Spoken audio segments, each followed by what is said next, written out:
Hello dear student, I am Ujjwal Mollik, an assistant teacher, Kosuria Bazar HSMM, Secondary School, Mollahat, Bagirhat. Today I will discuss one changing sentence for class 6 or 7. Changing sentence, and especially one assertive sentence to interrogative sentence.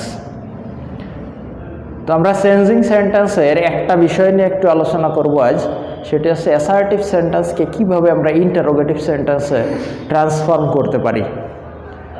নিয়মগুলো আমরা দেখব এবং কিভাবে আমরা করতে পারি এক্সাম্পলের মাধ্যমে আমরা এগুলো দেখব।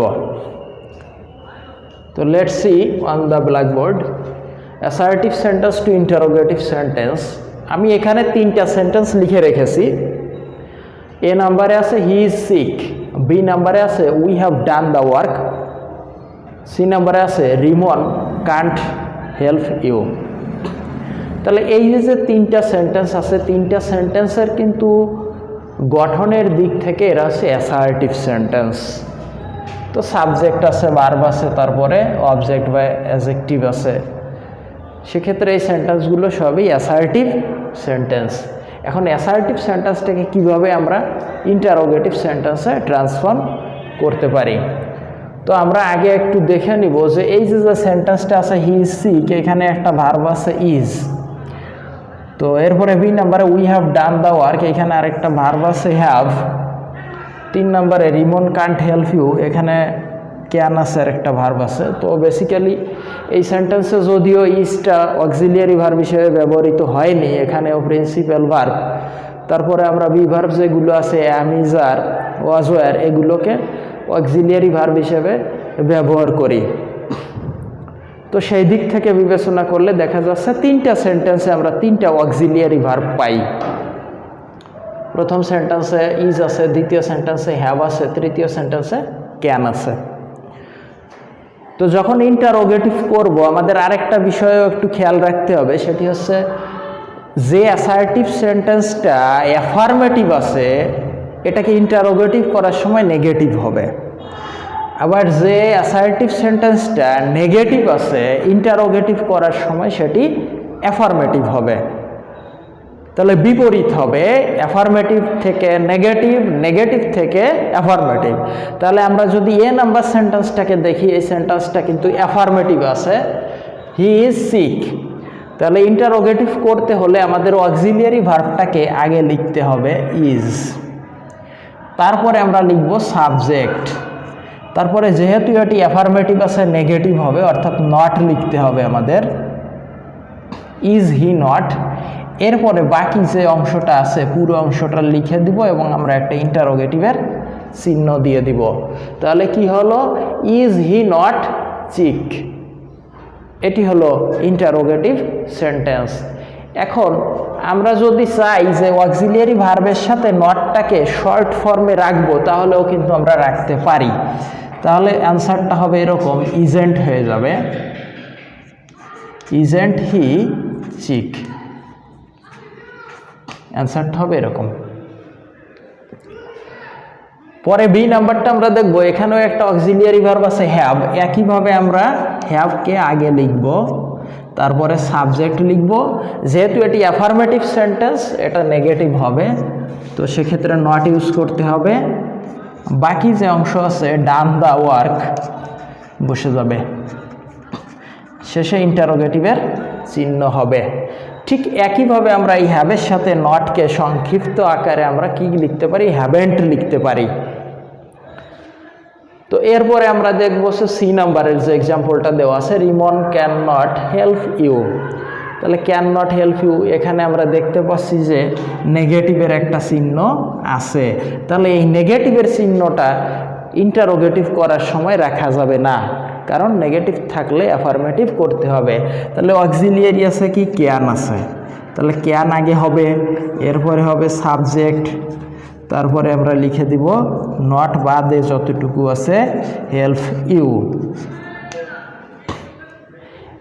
এইভাবে অ্যাসার্টিভ সেন্টেন্স থেকে ইন্টারোগেটিভ সেন্টেন্স করা যায়।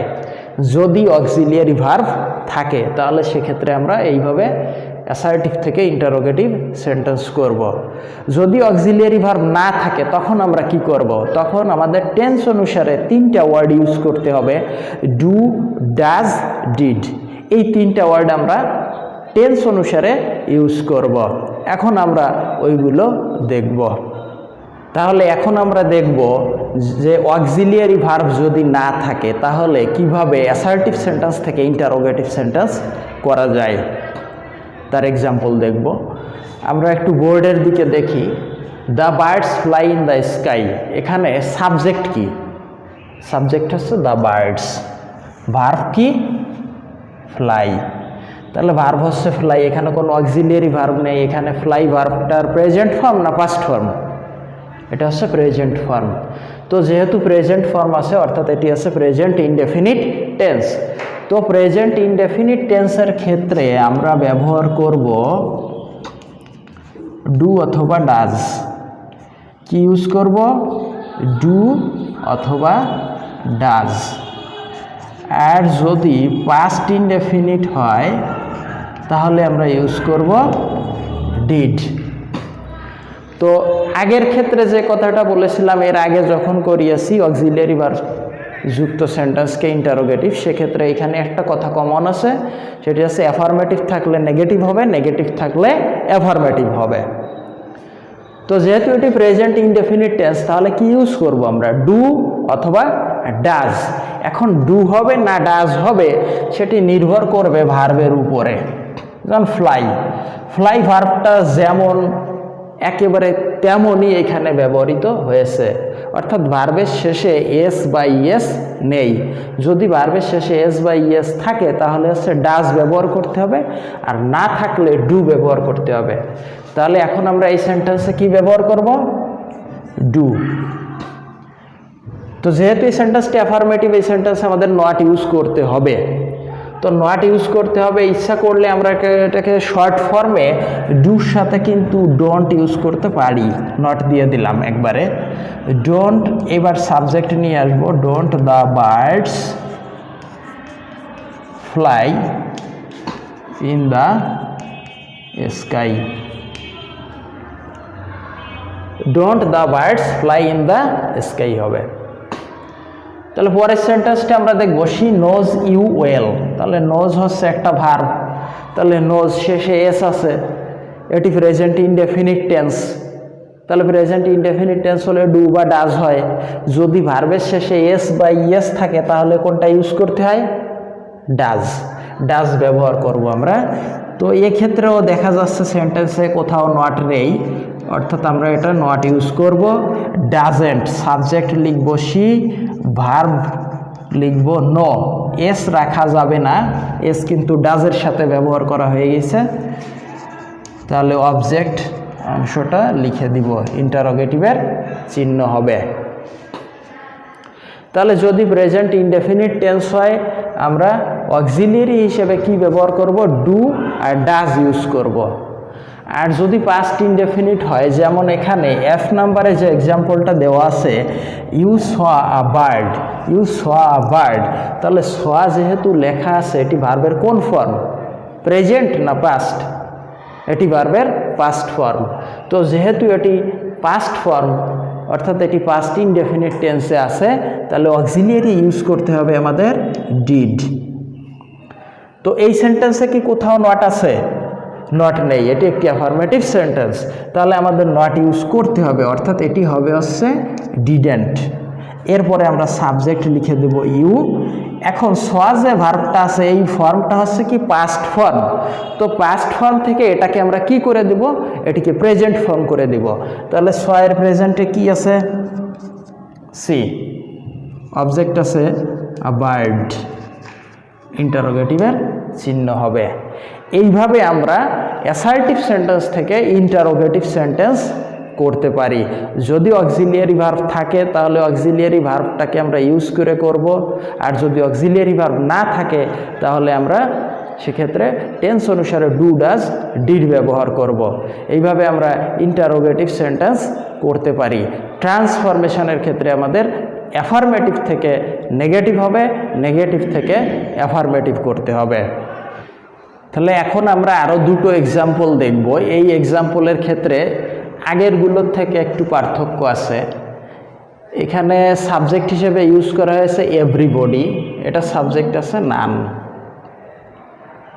তাহলে এভরিবডি নান আছে, এগুলো হচ্ছে ইনডেফিনিট প্রোনাউন, এটাকে বলা হয় ইনডেফিনিট প্রোনাউন। ইনডেফিনিট প্রোনাউন এরকম আরও যেগুলো আছে, এভরিবডি আছে, এভরিওয়ান আছে, someone, somebody, no one, nobody, none, এই জাতীয় যেগুলো আছে, সামওয়ান, সামবডি, ওয়াল, এই জাতীয় যে ইনডেফিনিট প্রোনাউনগুলো আছে, সেই প্রোনাউন যখন সাবজেক্ট হিসেবে ইউজ হয় তখন অ্যাসার্টিভ থেকে ইন্টারোগেটিভ সেন্টেন্স করার রুলটা কি আমরা সেটা একটু দেখে নিব। তো অ্যাফার্মেটিভ থাকলে নেগেটিভ হবে আর নেগেটিভ থাকলে অ্যাফার্মেটিভ হবে, এটাও এখানে ঠিক আছে, আগেরটার মতোই ওইভাবে করতে হবে। তো এই ইনডেফিনিট প্রোনাউনটার জন্য ইউজ করতে হবে হু, আমরা ইউজ করব হু। এরপরে আমরা দেখব যে এই সেন্টেন্সে আমাদের নটের প্রয়োজন আছে কি না। এখন এই সেন্টেন্সটা যেহেতু অ্যাফার্মেটিভ, আমাদের তো অবশ্যই নেগেটিভে করতে হবে, তাহলে নট প্রয়োজন আছে। তাহলে সেই অনুযায়ী আমরা ডাজ ইউজ করতেছি, কারণ ভার্বের সাথে এস আছে, প্রেজেন্ট ইনডেফিনিট টেন্স। তাহলে ডাজ নট, এরপরে লিখে দিব ভার্বের প্রেজেন্ট ফর্ম প্লাস অবজেক্ট। তারপরে আমরা দেখব 8 number, none hates an honest man. তাহলে নানও একটি ইনডেফিনিট প্রোনাউন, এর পরিবর্তে আমরা লিখব হু। তো নান ওয়ার্ডের মধ্যে এই ওয়ার্ডটা হচ্ছে একটি নেগেটিভ ওয়ার্ড, নেগেটিভ ওয়ার্ড যেহেতু সেক্ষেত্রে সেন্টেন্সটাও নেগেটিভ, তাহলে অ্যান্সার হবে অ্যাফার্মেটিভ। অর্থাৎ এখানে আমাদের নট ইউজ করার কোনো প্রয়োজন নেই, বাকি যে অংশ আছে এটা আমরা লিখে দিব অ্যান অনেস্ট ম্যান।